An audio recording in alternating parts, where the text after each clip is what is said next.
कहते हैं ना, अगर आप किसी चीज को अच्छे से नहीं समझा सकते ना, तो आप भी वो चीज अच्छे से नहीं समझते। बिल्कुल सही कहते हैं। जी हाँ दोस्तों, आज हम बात करेंगे डिलीवरी ऑफ स्पीच पर। मतलब आप अपनी स्पीच को कितने अच्छे से डिलीवर करें कि आपकी ऑडियंस आपको अच्छी तरह से समझ सके, आपसे इन्फ्लुएंस हो जाए। बस देखिए मेरे भाई, जब बात दिल से निकलती है ना, तो उसका असर सामने वाले के दिल और दिमाग दोनों को टच करता है। इसलिए बस 3 चीजें बताऊंगा, ध्यान से सुनना मेरे भाई, जिससे आप अपनी स्पीच को जबरदस्त तरीके से डिलीवर कर पाओगे, यानी अपना टॉप नॉच परफॉर्मेंस दोगे। तो पहली चीज, आपकी स्पीच प्रिपरेशन होने के बाद, यानी कि तैयार होने के बाद उसको अच्छी तरह से देखे और पढ़े और 5 मिनट तक उसको अच्छे से महसूस करे। मेरी बात मानो तो आप अपनी स्पीच को इतनी बार प्रैक्टिस करो कि आपकी स्पीच आपके जहन में चला जाए, यानी कि आपके दिल में चला जाए। क्योंकि जब बात दिल से निकलती है ना, तो मेरे भाई वो दिल और दिमाग को छू जाती है, यानी कि ऑडियंस के मन में बहुत ज्यादा इम्पैक्ट क्रिएट करता है। मतलब आपकी स्पीच का पूरा स्टाइल ही बदल जाएगा, यानी कि आप जबरदस्त तरीके से डिलीवर करेंगे, यानी कि आप अपना टॉप नॉच परफॉर्मेंस देंगे।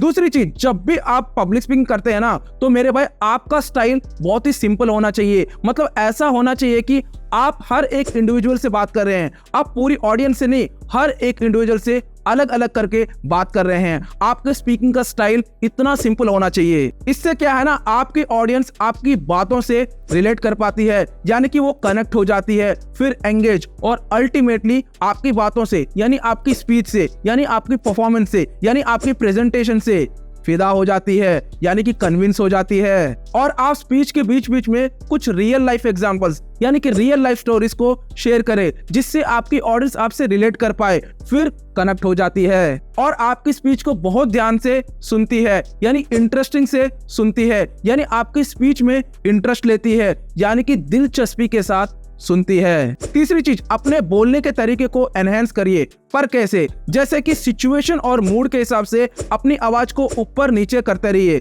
जब आप सिचुएशन के हिसाब से अपनी आवाज को ऊपर नीचे करते हैं ना, मतलब अगर कोई इमोशनल बात है ना, तो मेरे भाई थोड़ी धीमी आवाज में बोले। पर अगर कोई इंपॉर्टेंट बात है ना, तो मेरे भाई थोड़ा जोर देकर, यानी तेज आवाज में बोले।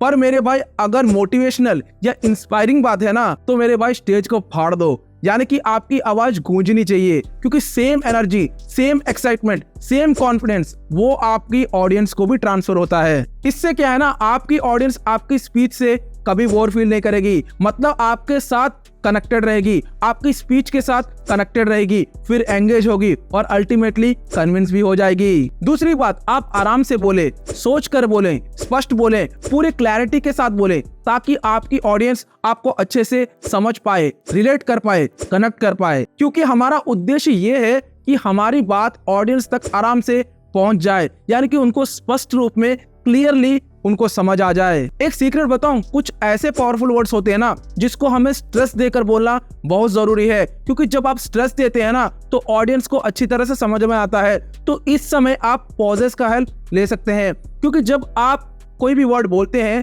तब अगर आप पॉज लेते हैं ना, तो ऑडियंस उसको अच्छे से नोटिस करती है। जब ऑडियंस अच्छे से नोट करती है, तो वो रिलेट कर पाती है, कनेक्ट कर पाती है और अच्छे से समझ पाती है। एक जरूरी बात, आप अपनी प्रोनाउंसिएशन, यानी कि शब्दों के उच्चारण को अच्छे से करें, मतलब बहुत ही बढ़िया से करें। क्योंकि इससे क्या है ना, ऑडियंस को अच्छे से समझ आता है कि आप क्या बोल रहे हैं। क्योंकि कभी हम अच्छा प्रोनाउंसिएशन नहीं करते ना, तो बहुत बड़ा प्रॉब्लम होता है। तो इसके लिए मैं हेल्प लेता हूँ गूगल का। आप भी गूगल में उस वर्ड को टाइप कर सकते हैं और उसका क्या प्रोनाउंसिएशन है, परफेक्ट प्रोनाउंसिएशन आप जान के उसको प्रैक्टिस करके आप यूज कर सकते हैं।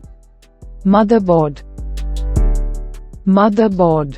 अब आपके लिए एक बोनस पॉइंट। जी हाँ दोस्तों, आप अपने आप से ना थोड़ा बात करिए, यानी कि अपनी स्क्रिप्ट के बारे में, अपनी स्पीच के बारे में। क्योंकि जब आप अपनी स्पीच के बारे में अपने आप से बात करते हो ना, तो आपको उसमें मेरिट्स और डीमेरिट्स का पता लगता है। और जो मेरिट्स हैं उसको और एनहेंस करो, और जो डीमेरिट्स है उन पे काम करो, ताकि आपकी स्पीच जबरदस्त बने। क्योंकि जब आपकी स्पीच जबरदस्त बनेगी, तो आपकी डिलीवरी भी जबरदस्त बनेगी। और आप अपनी स्पीच पर निरंतर काम करें कि आप इससे बेहतर, यानी इससे और बेहतर कैसे डिलीवर कर सकते हैं। देखिए मेरे भाई, मैंने पर्सनैलिटी डेवलपमेंट के ऊपर ना पूरी की पूरी प्लेलिस्ट बनाई है, एक बार आप जरूर देखना, आपको मजा आ जाएगा। क्योंकि ये बहुत ज्यादा इंपॉर्टेंट है करियर स्किल्स के लिए। आपके पास जब तक पर्सनैलिटी डेवलपमेंट नहीं होगा आप करियर में आगे नहीं बढ़ पाएंगे। अगर बढ़ भी जाएंगे तो थोड़ा मुश्किल है, इसलिए मेरे भाई एक बार आप जरूर देखना, आपको मजा आ जाएगा। अगर आपको ये वीडियो सच में पसंद आती है तो मेरे भाई प्लीज लाइक और सब्सक्राइब कर दीजिएगा, जिससे मेरा मोटिवेशन हमेशा बना रहता है। फिर मिलते हैं अगली वीडियो में। Thank you for watching this video.